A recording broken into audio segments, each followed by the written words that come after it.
We've talked about individual Star Wars bioweapons before on the channel, but I don't think we've ever taken a look at bioweapons as a whole. What a peachy subject. And no, I won't in this video be listing out every bioweapon or giving the basic overview of Project Blackwing that everyone else has done. You can read Wikipedia for that. Instead, I want to give a broader look at sort of how the lore fits together. Bioweapons are actually very interesting in Star Wars, especially when you consider the original trilogy. It's a universe where things can output a lot of power, there are incredible machines, but things like computing seem to be falling behind what we see in the real world. Combine that with the fact that there is apparently a miracle drug known as Bacta, which can heal most wounds and ailments, it almost seems unlikely that bioweapons would feature in the universe whatsoever. Obviously, this would all change when we see the glittering world of Star Wars as presented in the prequels, and in particular in the Clone Wars, which showed that there are beings in the Star Wars universe capable of incredible feats of genetic engineering. If you can make a clone trooper, you or someone like you can make a bioweapon. This is something acknowledged by the Essential Guide to Warfare, which explains that in the long history of warfare, infection and disease have killed more soldiers than actual combat. However, the introduction of Bacta, medical droids, and the commonplace of medical facilities during the Clone Wars sort of changed all that. Plus, when you've got an army of identical clones, it's probably really easy to keep blood supplies and organ replacements ready. But the one genetic code for clones actually gave the Separatists an advantage in developing bioweapons, and that's where we'll start for today's video. General Grievous in particular was a big fan of bioweapons, which matches given what we've seen of his methods during the Clone Wars. He was not only cool with targeting civilian populations, but as we talked about in the Malevolence video, it was a strategy that he saw as key to winning the war. Now, many within the Separatist leadership were actually against bioweapons for moral reasons, especially when there were civilians involved, but we still saw, for example, the defoliator, which not only took advantage of the Republic's less ruthless nature, but also the fact that, hey, when you've got droids, you can feel free to openly target not just organic beings, but organic matter. Interestingly, this weapon would actually make an appearance later on in Star Wars Legends. You'd think it'd be used against the Yuuzhan Vong. It never was, though we'll talk about that in a second. However, the Chiss used it against the Killiks, basically a race of really angry ants. We, of course, also saw the Confederacy attempt to use the Blue Shadow virus, though they were stopped by the Republic. The interesting thing about the Blue Shadow virus is that it was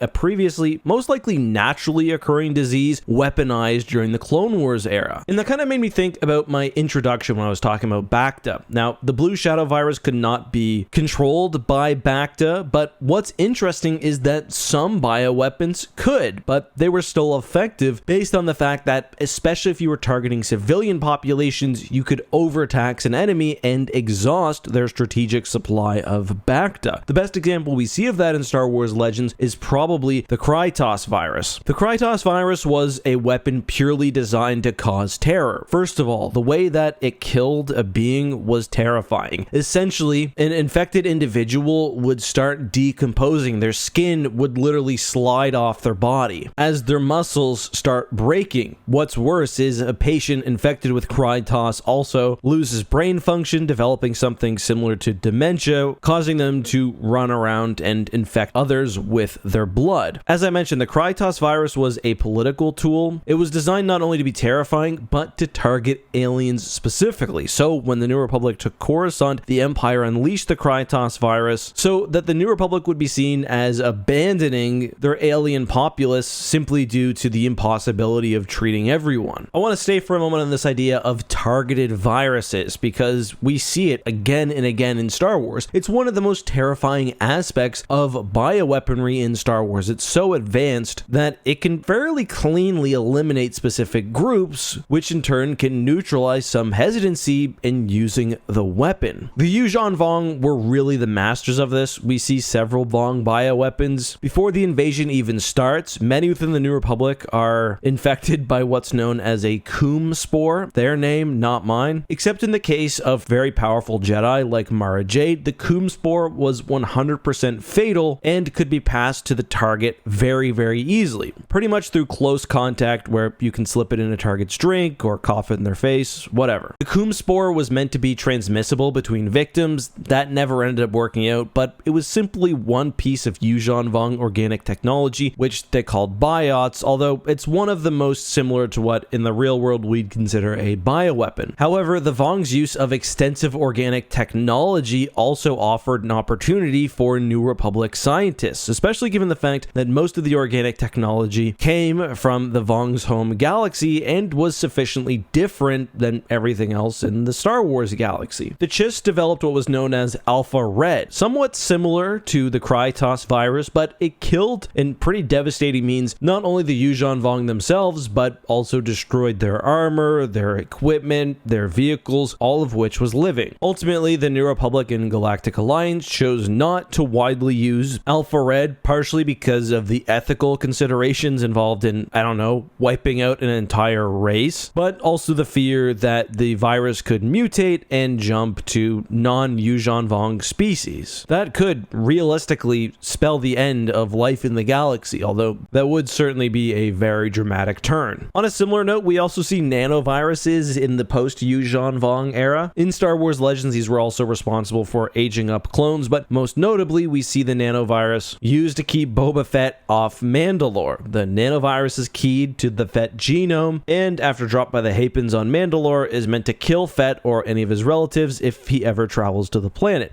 Maybe one of the goofier examples in Star Wars. A more, I guess, realistic use of a nanovirus is when Mon Mothma is poisoned in the Bantam era, and she's only cured after Silgal, one of, I'd say, the most prominent post-Endor Jedi, sits next to her bed and basically excretes every nanovirus particle through the Force. Speaking of the Force, there's definitely an entire video I can do about Force-based illnesses, everything from Abeloth psychosis to something more similar to the bioweapons we've been talking today. In my mind, one of the most terrifying examples of a bioweapon has to be the nanogene spore. If you've read the Bane trilogy or watched my video on the technovirus, you're probably familiar with Belia Darzu's creation. She essentially would use the dark side of the Force and what was known as Sith alchemy to transform people into essentially metal zombies. Their flesh and organs would slowly be turned into circuitry and metal as their body would start growing knives, saws, points,